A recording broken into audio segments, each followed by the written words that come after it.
computer. I'm going to start hitting admit. If I'm talking, do you have access to the waiting room? You can see where people are in the waiting room? No. Okay.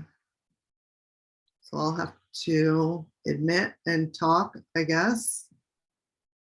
We're just going to figure it out. Yes. And not have any expectations of what it has to be.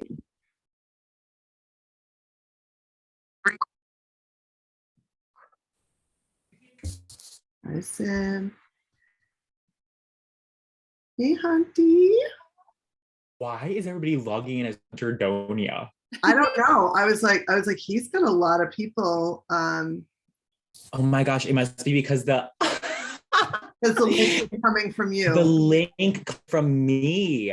Yes. Wild. Oh my God, hi clones of me. Right, another. Well. Okay. Down there by the Spanish Point.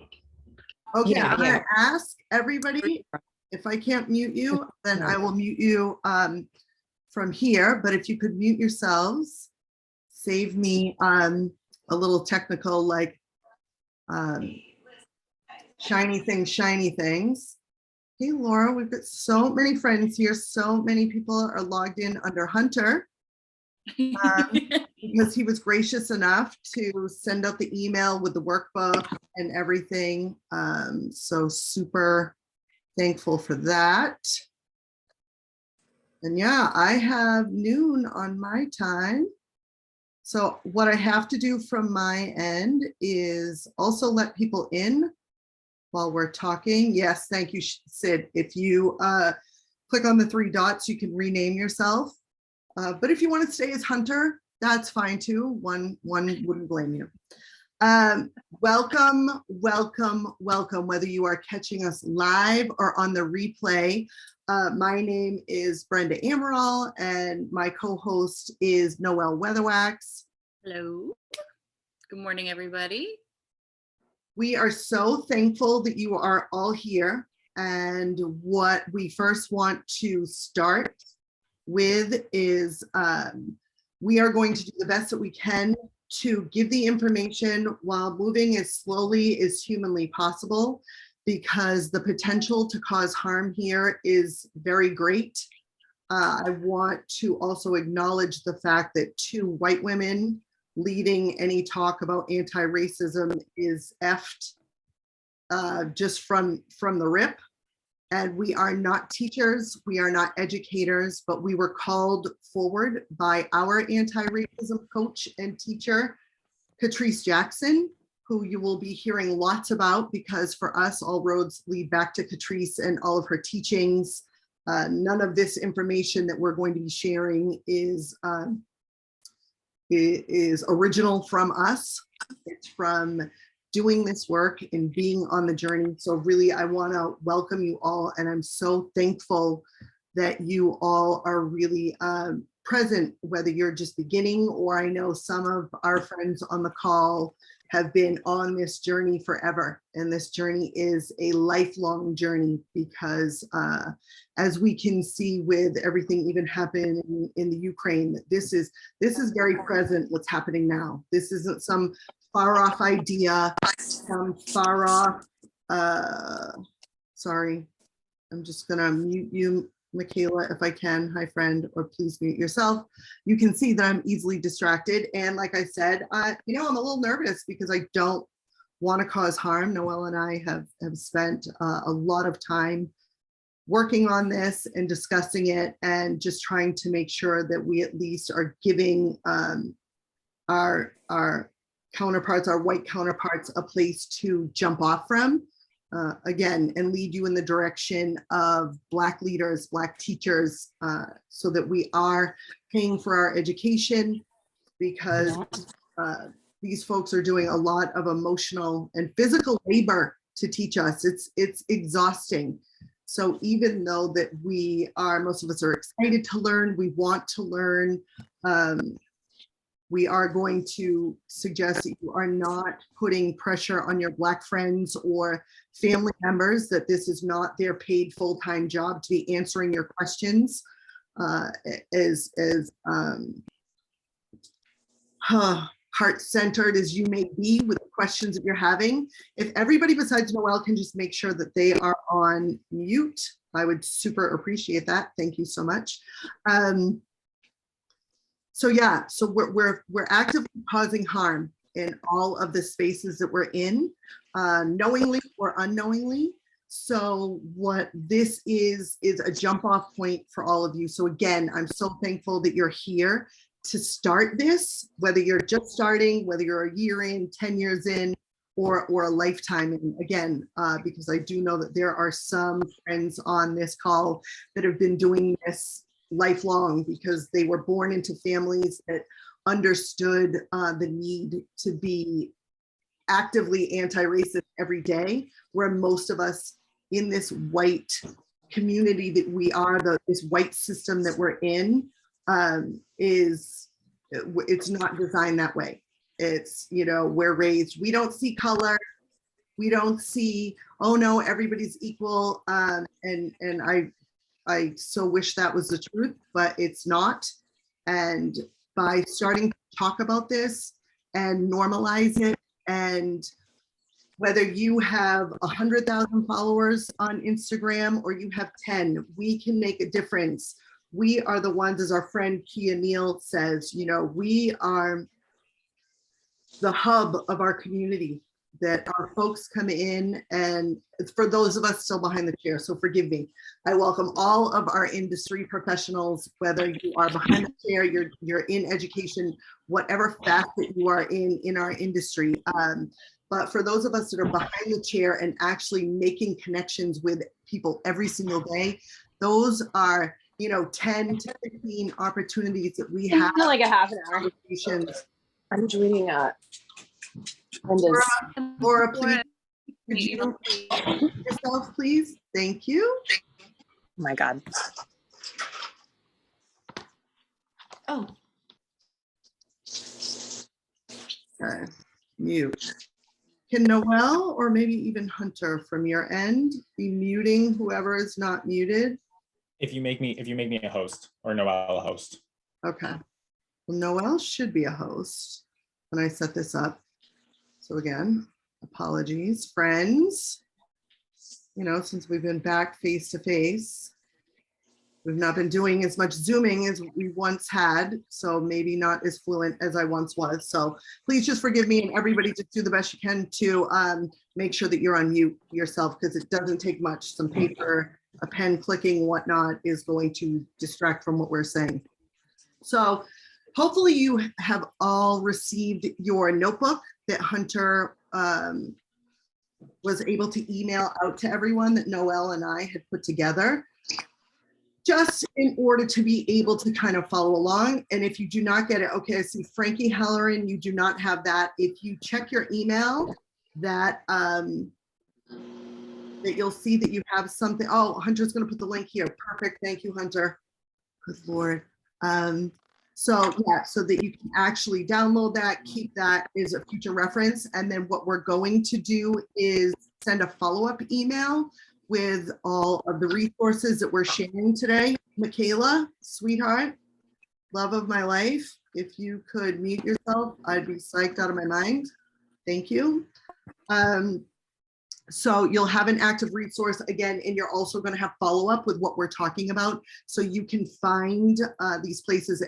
And as I referenced, we were called forward by our anti-racism coach, Catrice Jackson. So you will hear us talk a lot about her today, as well as the initiatives that she has designed in order to pull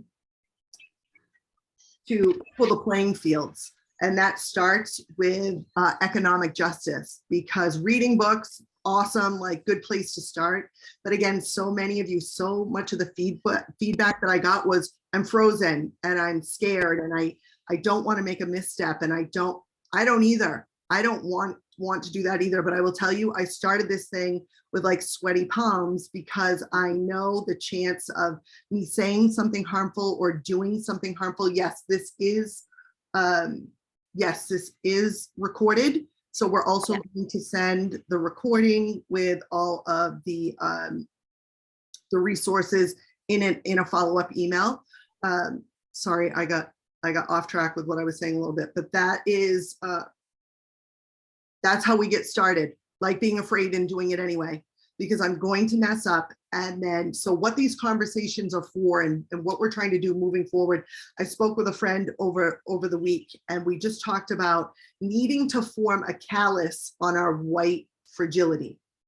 And the more you expose yourself to conversations and education and being corrected, like I'm open to being corrected. We do have some Black stylists on this call, and then are signed up and might watch on the follow-up. I am open to being called out. I know as well as Noelle, because I learn every time you do it. Not that I want you to have to do it. So what I'm trying to do is avoid you having to correct me, because I don't want to cause you emotional labor or you harm.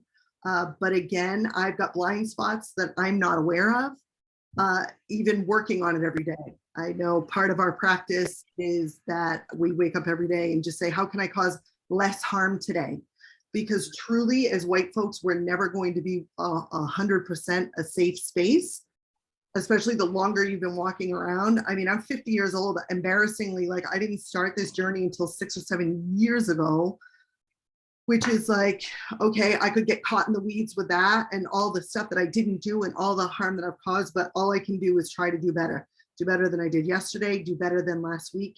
And there are now so many resources for us that it is basically impossible. I mean, you're choosing to stay ignorant. As Catrice will say, we're like fish in a fishbowl.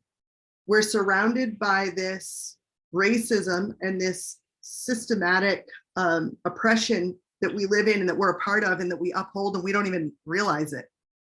Like the fish doesn't know they're out of the water until they're out of the water and they're flopping around and gasping. And that's what it feels like when you start this journey.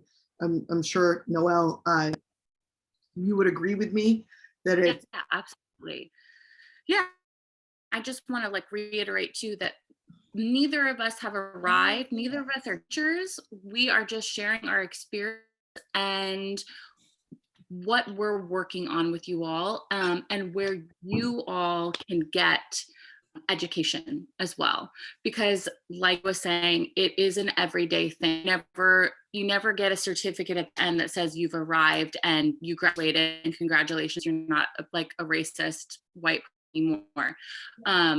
It is a daily thing for the rest of your lives, for the rest of our lives. Just really wanted to reiterate that we're just here to share experience with you all and let you know what we're doing, and how you can join us. So yeah.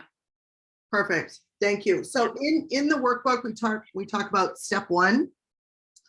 And again, it's being afraid to fail. So the being afraid to fail or say the wrong thing or upset something or upset someone is so great that it causes us to be like, okay, well, I'm not going to do anything.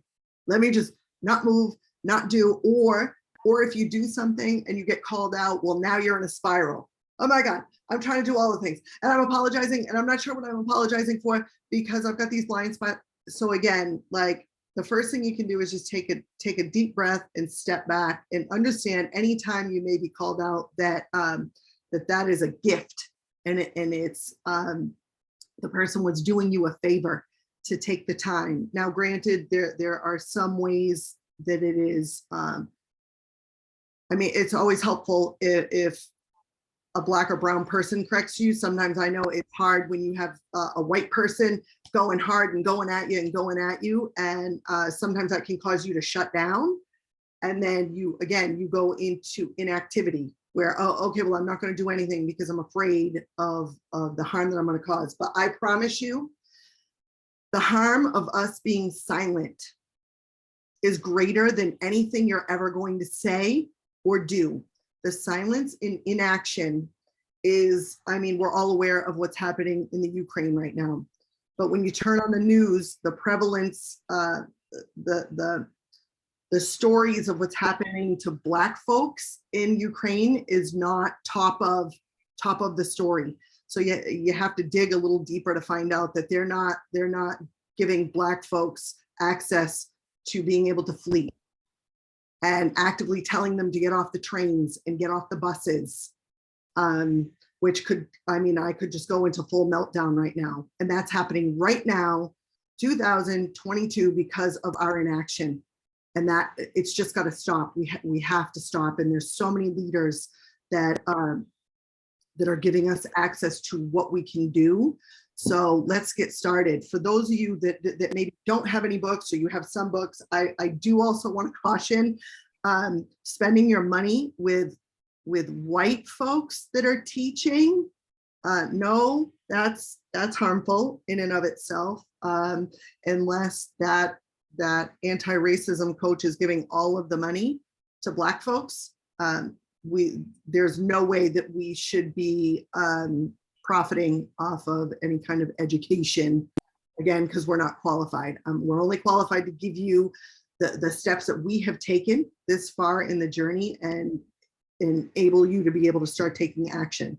One of the first books that you should purchase is Antagonists, Advocates, and Allies. And that is by Catrice Jackson. And again, this resource will be emailed to you, but phenomenal. Hi, Joey. Yes, you're logged in as Hunter, because everybody that clicked on Hunter's link is under Hunter, and you can change your name if you'd like to, but if you don't want to, that's fine as well.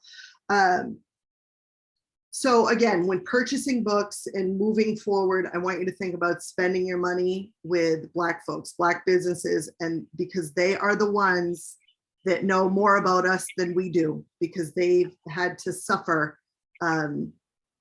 being on the receiving end of any of our intentions, right? Because we always talk, oh, go ahead. I was just going to say, any white anti-racist educator is regurgitating information that they learned from a Black anti-racist educator in all probability, or Black folks in general, which means that the information is stolen and it's watered down. It's being filtered through a white lens. And it is always going to be our instinct to coddle each other. And so to get that information in a way that is actually going to be truly unfiltered and effective, you have to go with a Black anti-racist educator. I think also because if a white anti-racist educator is profiting, then they have a vested interest in racism not going away, right? That's how they think. So there's conflict there no matter what. Yeah, so and it's at that thing of like reiterating what Brenda said of, we don't want use like our Black friends and family members for that. We want to pay people who that's their job. We should not expect labor from Black folks for free. We've gotten enough of that for 400 years. So you seek out a Black anti-racist educator. That's their job, and you want to pay them for it. And a book is a really great place to start if you're at baseline, because then you'll have a framework of how to start causing less harm. Yeah, I just wanted to jump in and say that. No, that was super important and so helpful. Thank you so much. I appreciate it. So we want you to really, in all of this, again, it's easy to get stuck and that you're kind of focused on yourself. What we want you to do is really be heart-led.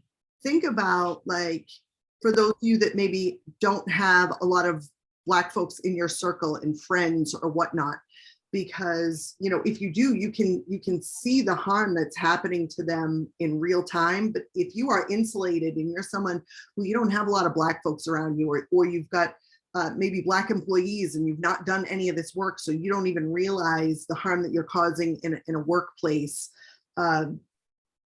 it's important to think about things with your heart. Like I said, slow down before you take action, and what does this mean and why am I doing this, so that we don't end up being performative. You know, oh, I want to write about this post. I want to tell everybody about my, the work that I'm doing. And we're not suggesting that you don't share it, because we want you to share it with your audiences, but you have to be also careful about how you share it. So you're not being performative. You're not tokenizing your Black friends and family members or stylists or people that work for you, asking them, if you've got a Black stylist, will they do all the Black hair? It's all these things that we just don't think about. And to get heart-centered, like, how would I feel if that was my child? How would I feel if that was my partner? How would I feel if that is my cousin, my whatever it takes to get you heart-centered, so that when you're, we're going to talk more about paying reparations, but when you're in your head of, well, I can't afford that, and and I can't do that, or I can't do this, I can't do that. If it were your child, if it were your, because we have to work with that same urgency, or this is just going to continue forever. So the opportunity is here to take real action and make real change. And we want you to do that, but we want you to start with being heart-centered when you do it. Again, you need the education on top of it, but really understand why you're doing it, because it's for the greater good of all of us. I know, as scary as it was to get started, I'm a much better mom, wife, leader, all the things I am, because I do have that deep understanding of the pain that I've caused and the want to try to rectify it. So really just ask yourself, why am I doing this? Because the performative stuff is super harmful. Tokenizing, super harmful. And again, go ahead. That's the thing that I think we don't realize as white folks, is that when we're performing, it's obvious, and it is really harmful. I think, it's ways that you can kind of, if you're being performative, is A, if it's about you and your feelings, and B, if it's doing something to make you feel good. If you want to feel better about yourself. This racism work is not like a self-improvement project. It's not about us being like good people. It is absolutely about Black lives, period. And that should be at the center of all anti-racism work. And I think one of the ways that I kind of know if I'm on the right track is if it feels a little uncomfortable. That's how I know that I'm probably doing what I'm supposed to be doing. If it feels really comfortable, not a great sign, generally. Yeah, just wanted to. No, thank you. That's so helpful. And that's why I wanted you to host with me, because again, filling in the gaps, like this is what we need to do. Yeah, like Catrice says, if your anti-racism work feels good, you're not doing it right.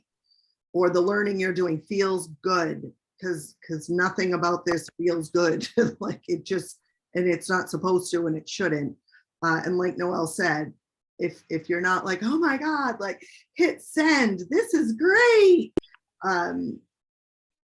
Not that you shouldn't feel good about taking action, but again, it's why am I doing this? And am I centering myself, or am I truly centering Black people from the heart? So we talk about in the workbook, it has step 1, step 2, step 3. Then it is share with your networks. Again, the promise that I have made is I've got this white privilege, and I have just vowed to spend every unearned cent of it for the rest of my life, because I've gotten into rooms that other Black stylists that are far more talented than me were able to be in, just because, I was white and it wasn't hard for me. We go to hair shows, and again, once doing the work, you can see it when you're in a room, the discomfort and the dis-ease of white folks that are trying to come over to our Black friends and, oh, well, I'm a good one, I'm safe, I'm whatever.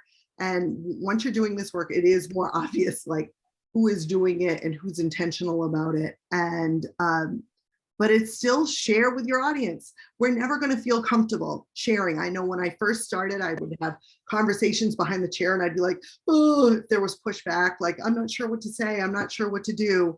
And it's okay to go, you know what, I'm going to get the answer on that. I'm not really sure how to answer that. And again, Noelle is a wordsmith. So really, she's offered, like, if you have questions and stuff like that, that you can reach out to us, because we want to keep this conversation ongoing.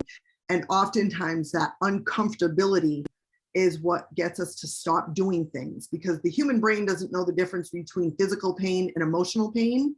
So if you're having a conversation with somebody and they push back or whatever, and you don't have the answer, that just feels like pain, and then we shut down. So oftentimes it's, you have to recognize, am I really in danger here? And if you're white, 9 times out of 10, the answer is absolutely not. So it might just be uncomfortable.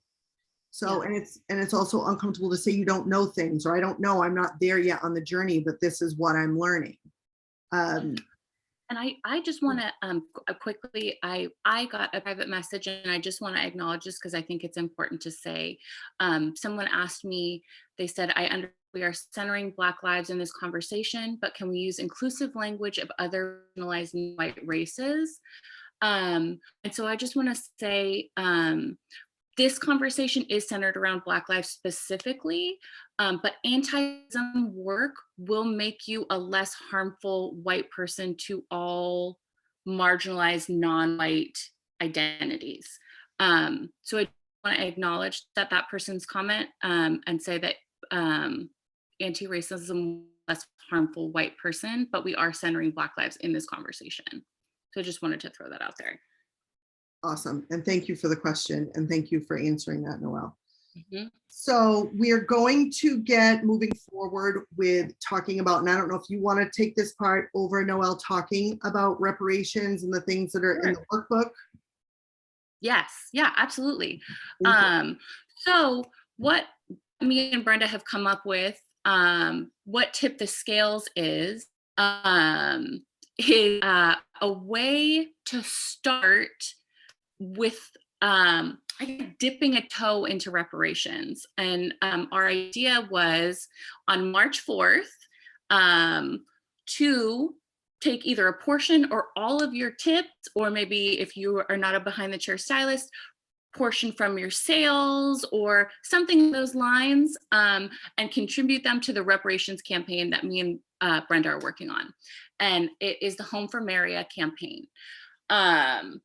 And this campaign is just the latest in Catrice Jackson's Homes for Black Women initiative. So already she has done 3 campaigns that have bought homes for Black women debt-free. And this is the latest one. And I think, reparations are something that can make people a little squirrely, or not really. They're like, well, what does that mean? Should that be something that I do? And so we have a little page in our workbook that we sent out to you all, just kind of clarifying some things about reparations. I think one of the most important things to start is that reparations are not charity. They're not a donation. Because of, well, I think let's just start there. That it's not that you're donating money to a cause. This isn't a nonprofit. And it's not something that you're doing as a favor. It's not like a gift. Reparations are a debt that is owed. And so I think really processing that is a great place to start. And because of that, it's not like a tax write-off thing. This is not something that should benefit us.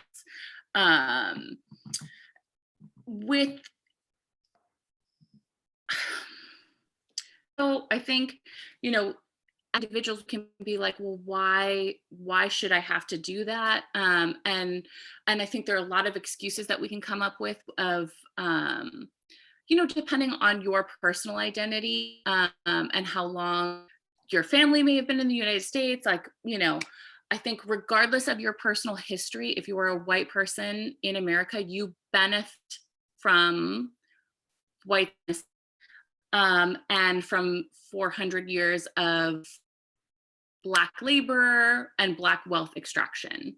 And so that is where that debt comes in. we all benefit from it today. And so I think one of the most powerful things we can do in our anti-racism work is to start to try and bridge that gap of power and wealth inequality. And I think that's where the discomfort part comes in, right? Because now we're actually doing something. Now we're doing something that's hard to do. We're giving up resources, time, and privilege, right? So it's the rubber hits the road. And I think there's a couple different ways that we can approach reparations. It can be mentoring a Black stylist. It can be offering tuition, skills, that kind of thing. But today we're going to talk about money specifically because we're working on a reparation campaign. And then we do have like a little myth page here. So I'm just going to kind of break those down a little bit. You also have this, but one, I think financial insecurity pops up for people when we talk about giving up money. I think everybody feels that, get into like scarcity. And so I think the important thing with reparations is it should be what you can give. It shouldn't destroy you financially. And if you don't have a lot of money, you start with what you can and start making it a priority. It can be a line item in your budget. It can be a portion or percentage of what you make. Push yourself, but it's not supposed to destroy you. And then and just kind of put discomfort, because money is just a weird thing. But it becomes much easier with time. And I think that scarcity that we feel is unreal. And even as even white folks without a lot of money, we have a lot of adjacency to money. There's money around us that we can tap into. And so it's like, you may have to get a little more creative if you're not incredibly wealthy, but it's always possible. I think other thing that comes up when we talk about reparations is that isn't that something that like governments do? Like, shouldn't that be a larger entity than an individual? And I think there's yes, absolutely that should happen. But should we wait on that? I don't know if we have our breaths on that one, right? Who knows when our government is going to acknowledge that and make it right. So we have the opportunity to do that ourselves. We can redistribute wealth ourselves. And so that's what these campaigns are about. And that's what Tip the Scales is about. And I want to get into a little bit about the Home for Maria campaign and who Maria is, Brenda. I would love to. Yeah, I absolutely would love to. I do want to circle back a little bit and also mention that Catrice Jackson is at one point was a hairdresser. She's a licensed cosmetologist. Her daughter-in-law is also a stylist who is just amazing. So, I mean, these people are in our community. They're from our community. So again, that's why it made so much sense to us when she called us forward to kind of tap into our resources of abundance, right? Because that's what our networks are. Because if everybody on this call moved $10 today, we have 35 people on this call, would be $350 towards that campaign. So again, when Noelle talks about reparations, it's not, oh, I have to move this X amount again, because that makes us shrink down. Think about like when I was in the Starbucks line this morning. I was like, okay, I've chosen to spend this $7 on myself. But again, so I'm also going to take $7 and move it towards a campaign, because it's not a donation. You're moving money to equal the playing field. So again, it's really making these changes in your brain that you kind of go, oh, okay, like I'm in the Starbucks line. I'm not hurting for money. Although, you can also be in the Starbucks line and be hurting for money. And maybe that's the reason you're hurting for money. But like Noelle had mentioned, we are creatives, right? There's so many things. There's so many services we can offer. We had in our group, in Catrice's group, it's called the Socially Conscious Women's Collective, came up with this change for change. So to ask business owners to display information about the Homes for Black Women initiative and campaign and get local businesses on board. Well, most of us have salons. So I have, I've got information out that we're going to share with you about Maria, but I have that out at the salon. So that's another way of garnering reparations that is just for people to see, because we need to even normalize. I think I said that at the top of the call, normalize these conversations and normalize, getting people on board with this, because we've gone our whole lives and not had to talk about it. So it's difficult, it's weird, but it's really, again, it's causing harm. And to be able to be part of these campaigns, I promise you, is some of the most amazing feelings that you can have around this work, because you see that you pushed a campaign to fruition where now a Black woman owns a home, like without having to worry about a racist landlord or all, the bank loans that the percentages are higher, and all of the things that come along with trying to get generational wealth for themselves, and white people blocking them at every turn. So, but to be able to see this come together and invite you all, like I'm so excited to be inviting like our people and our community to do this, because there's just something magical about Maria. If we were lucky enough that we got to meet her in Minneapolis last year, and she is a mom and she is an activist. I mean, she's so many things, but she's also like a kind, loving, she's so strong and soft at the same time. And this woman, a mother of 5, she lost one of her children to community violence and is still out in the streets, fighting for justice for everyone, because she knows if she gets justice for everyone, then that's justice for her and her family, and more safety as well. So often people that are hit the hardest by what's going on are the ones that are doing the most. And it was so, I mean, the emotion that I felt when she was chosen, and she was like, oh my gosh, she couldn't believe that she had been chosen for this campaign, and just so grateful and so thankful, but also doing so much work and so much emotional labor. She sat in our workshop in Minneapolis and basically just poured into every person that was sitting there. And she also lost their home to a fire. So not only did she lose her son, she lost the home, and then to keep the family together, because she's so family oriented, and to struggle and make that work is harder when you're a Black person. It's just harder to move around in the world. And I'm not saying that we also don't have our hardships. Of course we do, but nothing that happens to us is made harder for all the white folks on the call, is made harder because you're white. So it's just foundationally easier for us. I mean, I'm sure there's so many things about Maria that maybe that I'm missing, Noelle. Oh, I just wanted to say too that she's actually we said mother 5. She's a mother 6. She did lose 6. her oldest. I'm so sorry. Yeah. But I mean, I think that is, we included that book so that you guys can read a little bit more about Maria.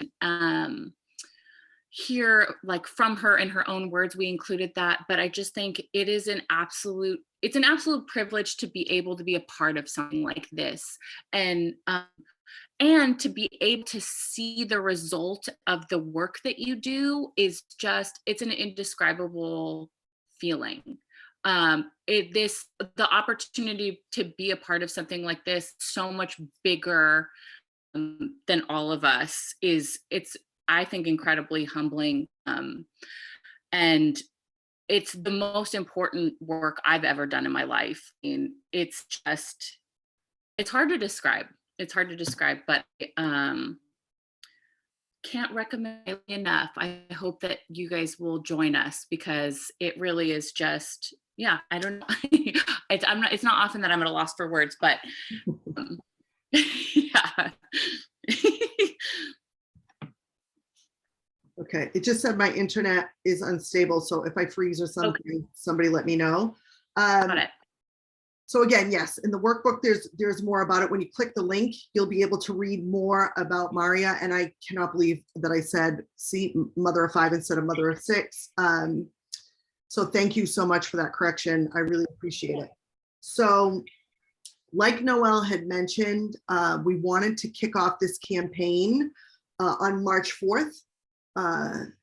And which I thought was so clever of you, Noelle. Thank you so much. She picked the date and she's like, this is us marching forth, and hopefully, monthly, all of you will create. Exactly. You're so creative and you've come up with so many great initiatives in order to move money towards these campaigns that we're working on. So yeah, I mean, and we don't want it to just end there. We want to be from this moment forth. Yeah, so March 4th, but really being the last day of Black History Month, I would love it if everybody on this call would see their way to moving some money towards Maria's campaign. That would be just an excellent way to end out the month. Again, you're going to get links for other campaigns that we're working on, but specifically we invited you so that we could talk about this particular one. So, I mean, there's so many ways that you can do this. You can get your guests involved. You can put up posters in the salon, or like I said, a change for change jar. Whether you're in a financial situation that March 4th, you could donate. See, I just said donate. You could move money. You could move money towards the campaign. All of it, some of it. Get friends, because I have some friends that have committed to moving funds monthly, and a few have given me feedback. They're like, I kind of committed to a little more than I had, that is comfortable for me. This is when you call on your community. Hey, mom, hey, dad, hey, brother, hey, sister, hey, whoever you have in your circle of white folks. Like, this is something that is important, and something that we can get involved with together, and that we can actually take action. There's just no better way than leveling the playing field. Like Noelle said, we've already gotten 400 years of unpaid labor. So enough is enough, and it's time for us to share. Okay, so. Do you see that question, Brenda? Question from Brett. Just to ensure I understand the 3/4 campaign, it's best if we share Maria's story on March 4th. I just want to be sure I understand. Oh, okay, thank you, Brett. Yeah, so the March 4th. So I would love it if everyone shared before, so that everyone is prepared for that day. Because to be like, hey, it's March 4th, we're just going to spring this puppy on you today, and we'd like you to, to move all the money that you make today to this campaign. We'd like, I realize it's right around the corner, March 4th. But yes, to start promoting it, to start talking about it, that it's March 4th. So maybe March 4th, you can only move $5.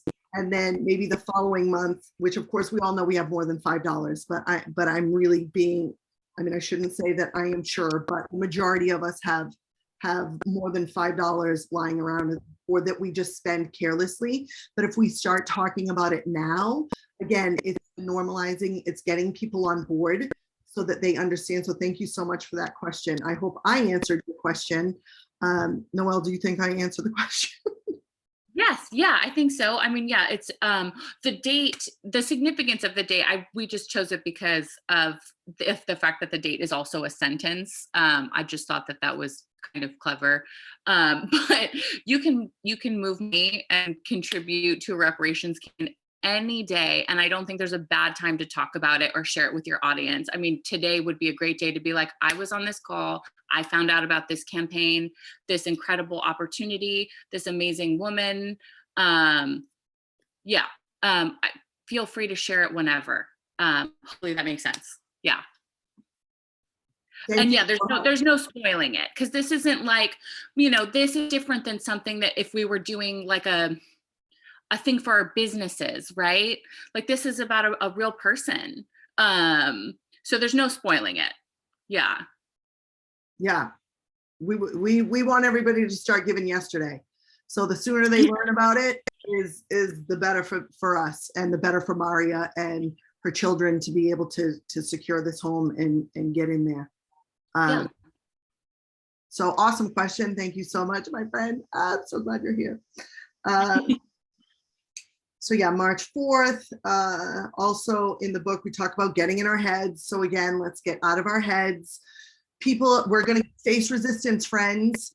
People are going to say things that make us uncomfortable, or, oh, what about reverse racism? And what about this and that? Which, okay, maybe we could come up with some kind of like, top 5 things that people say or whatever. I don't even know if that's whatever, but Noelle, what I'm talking about, like the major resistances that we get, the pushback that we get from our communities, so that maybe we could share that with you all to be like, okay, well then this is a resource to go find out more about that. Because again, that was part of the learning for me. Sometimes I go back in my office and I'd be like writing down like, oh, why didn't I have an answer for this? Or I didn't know. And you just, sometimes you want to give up, but I'm like, I won't give up, because once you see a thing, you can't unsee it. So we've seen it, and again, it's learning. Just learn how to deal with it and learn how to be okay with being uncomfortable. Because I promise you, once you build that callus up on this white fragility that we all have, it really starts flowing. It really starts moving. It's so much easier to have conversations. And I'm not ready for every question I ever get, but I'm a lot more comfortable having those conversations that I was scared to early on in the work, because I thought, who am I to say this? I don't know.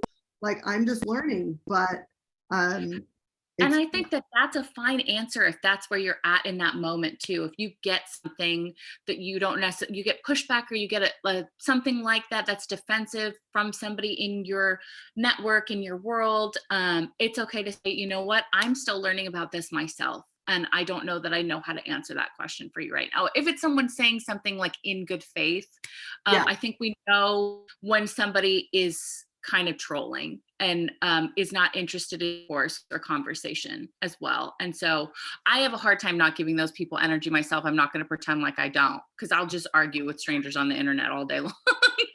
But I'm getting better at, not engaging with people who are committed to intentionally misunderstanding me, and trolling.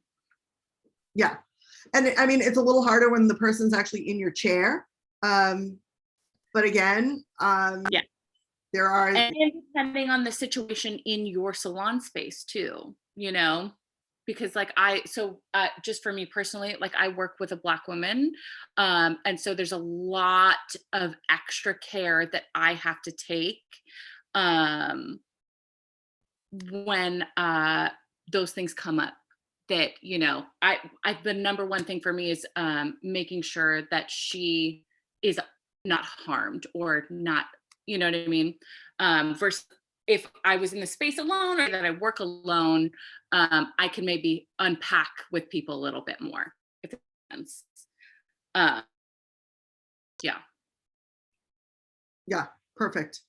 So again, and Leilani, thank you for your feedback. Is that a question though? I would think that a personal response rebuttal you share in the moment would be best based on where you are in your journey. Absolutely.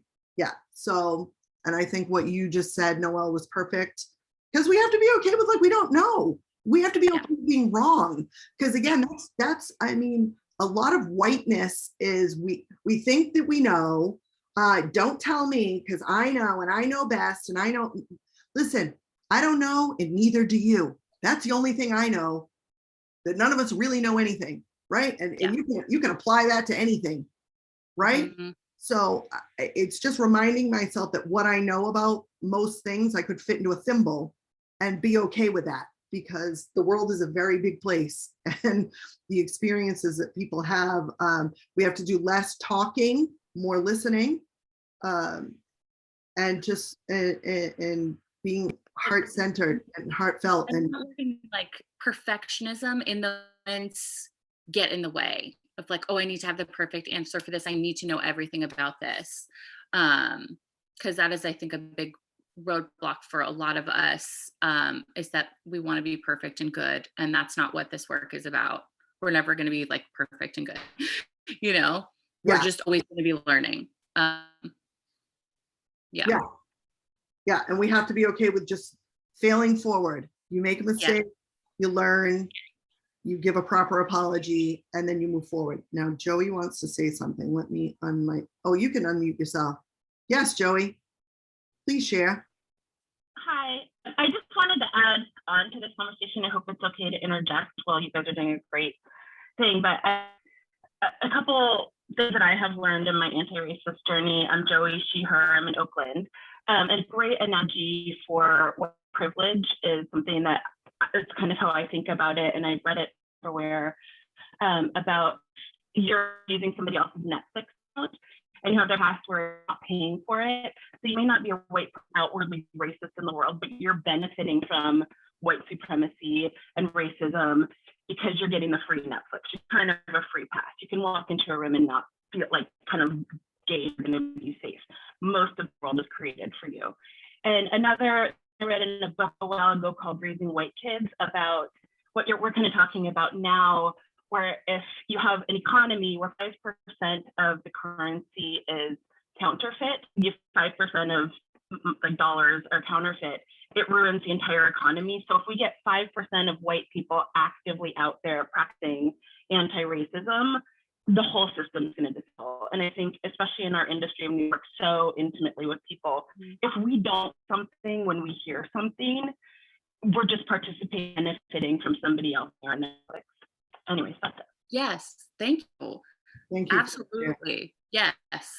And I think, like our friend Kia talks a lot about how our stylists, we're pillars of our community. We are so connected to our communities, and we interact with pretty much every facet of our community. So we really do have a unique opportunity to touch the hearts of a lot of people. And I think, it's an incredible opportunity for us to connect with people from all walks of life, like you're saying, and that it's important to not fall silent in those moments.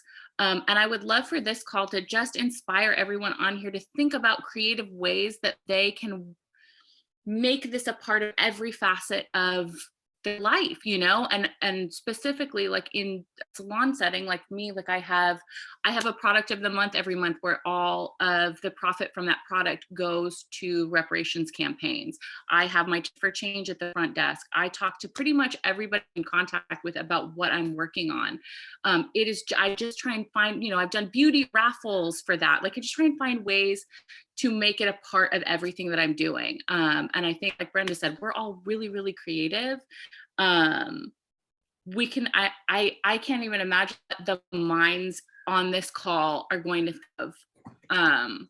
And what we could do, I think, is just, it's to me, I'm like, I can't honestly, like, it could be massive. We have so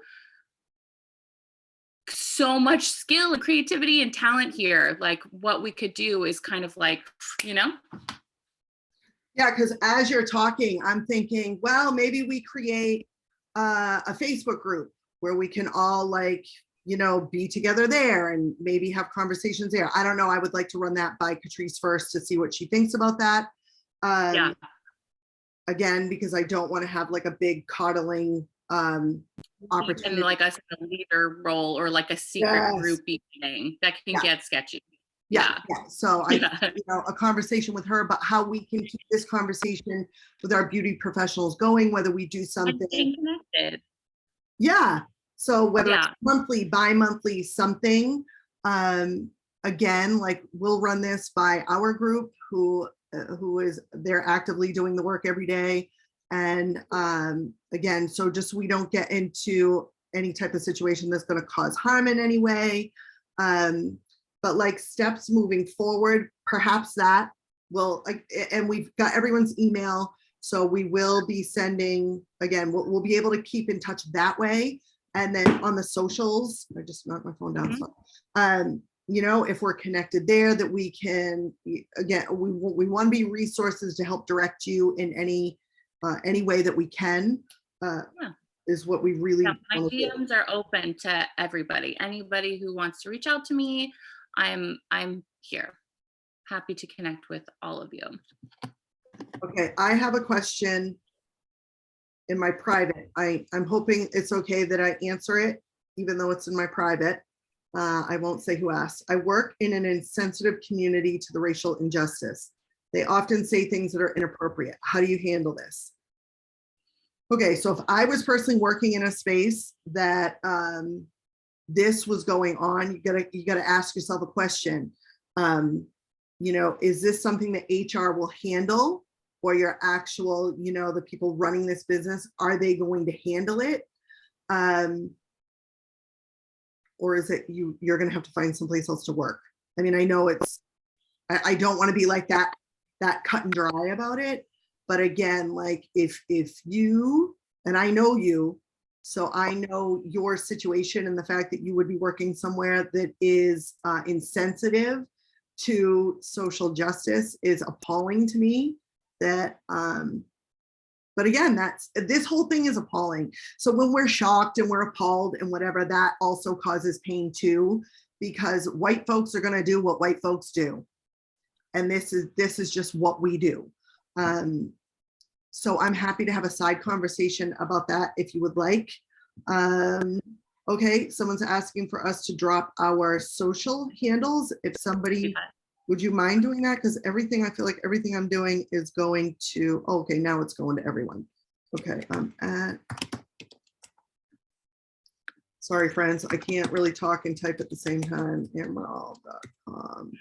And I think I wanted to add too, because you know who the person who sent you that message, and so you know a little bit more about them. But I'd say, you know, we're not in control of what other people do. I think we're in control of what we do, and I have that situation come up where I've had to make a personal boundary of if somebody is being harmful. I just, you know, like my salon space needs to be safe for all marginalized identities. This behavior doesn't fly here. Like, you know what I mean? So it's like, we can't control things that other people do, and we can control what we allow in our space. And that's a conversation that I've had to have with people before. So I don't know if that's helpful at all, or like what you're talking about, but yeah. Yeah, for sure. Yeah. Okay, so let's see. Question: would you welcome me sharing an idea for how to raise money that I've done before? Yes, I love any and all ideas. So hold, please. Sid had asked, when we receive the replay, can we share it? Yes, you are. Well, please share far and wide with your communities. Again, because like Joey said, if we can get 5% of the people like actively taking action and working, we can dismantle this thing. Like that's what we want to do. So none of this is secret. None of this is, this is for any and all that want to get on board, because the more people that we have, what is it? Lots of hands make a lighter load or something. Yeah. Lighter work. So not that this work should be light. I don't mean that. But what I mean is the more of us that are doing it, the more impact that we actually will have. Hunter, you can come off of mute if you want to share. Yes. Can you hear me well? Yes. Oh, wait, hold on, wait. I'm sorry. My microphone's. So a year ago, I created a raffle basket because, like, how much retail do y'all on your house, right? I put a bunch of retail in there, and it was a pretty hefty basket.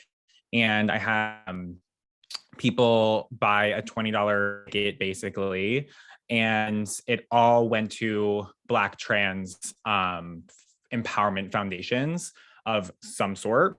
And I raised a whole lot of money. And it's just a super easy way for us as stylists who sell products and like have these products at our disposal to raise that money like really quickly. So like if you guys are at a lack for ideas, which you were all really creative, like Brenda and Noah said multiple times, but I mean, if you are at a loss, like it was really powerful and easy way for me to do it. And my clients were so on board.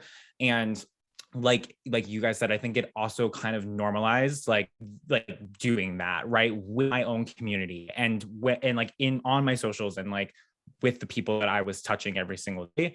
And so I think it got thinking as well. So super easy and in my personal experience, successful way of raising money right off the bat, if that's something y'all would be interested in. Yes, start doing that yesterday, Hunty, for the campaign. I love it. That's amazing. I'm currently doing, and I'm just going to ask everyone, if you do something like that, just be aware in your state about raffles or whatever, like, you know, the legality of it, because I have now at being prompted from one of the women in our collective said that I should change the wording to drawing. And I don't say that word right. I don't know if it's because I'm from New England. So I know I don't say DRAWING. I don't say that word properly. So that's the word that I mean, friends. So we're doing a Dyson drawing. So I'm no longer calling it a raffle. So I did it for a 2-month stint, and it's $20 for 1 ticket and $50 for 3. And I wanted to do a long enough period that I could get, you know, a lot of money moved. I did it last month with a Dyson dryer, but again, like you do it with what you have. So if you can get local businesses to give a bunch of gift cards, you could do a drawing for that basket. You could do a blow dry class and have people come in, and any of the money could go towards the campaign, because I will tell you 100% of this money goes to Maria. Yes. To all of the campaigns that we're involved with, 100% of that money goes to the intended person that's supposed to receive it. So, but again, Noelle had talked about mentoring professionals. There's so many things that we can do in order to take action. And I know we are right at the 1 o'clock mark. So I want to be respectful of everybody's time. So get reading. Let's keep in touch on social media. Noelle and I will follow up with email, maybe Hunty too, because he has just been so phenomenal with all the tech. Mwah. Yes, thank you, sir. So much. Thank you. It's been amazing. Yes, thank you to everybody for being here and spending time with us. Yes, let me see. Is there a link to where we can send funds raised, or is it is the GoFundMe? So GoFundMe, yes. That's the campaign. So whatever you raise, and again, please keep good notes. You know, for your folks, I keep everything very transparent. So show people when I do send the funds, so that there's no, there's no question around any of the funds raised. So thank you so much, Melissa, for asking that question, because that spurred that in my mind. And I encourage all of you to also visit catriceology.com for more, to find classes and more books and more resources, because I promise you, Catrice is going to serve you the medicine that you need in the fastest way possible. So many offerings, in person, digital, written, really so much. And such just a great opportunity to learn more and take action and get this done. Nina, thank you so much for being here. I'm so flattered and honored for all of you that are here. Really, I deeply, deeply thank you. And so without further ado, we'll see you on the socials or in your inbox. Check your junk mail. Somebody asked how quickly this will be up. Jay Ladner, also thank you so much. I'm just so thankful. As soon as I can get this thing off of my computer and into your inboxes, I will do it. Hunter, I might need a little help with that bad boy. So yeah, but I'm going to work on, I mean, hopefully a day or two, no longer than that you're going to have all the information that you need. I really, truly care about each and every one of you on this call, and I thank you for caring and wanting to take action. So let's go get it done, folks. Let's start today and then March 4th. Or Yes. anything. Yes. Thank you all so much. And thank you, Brenda, for doing this with me. Mwah. Thank you. We'll see you all again soon. Bye, friends.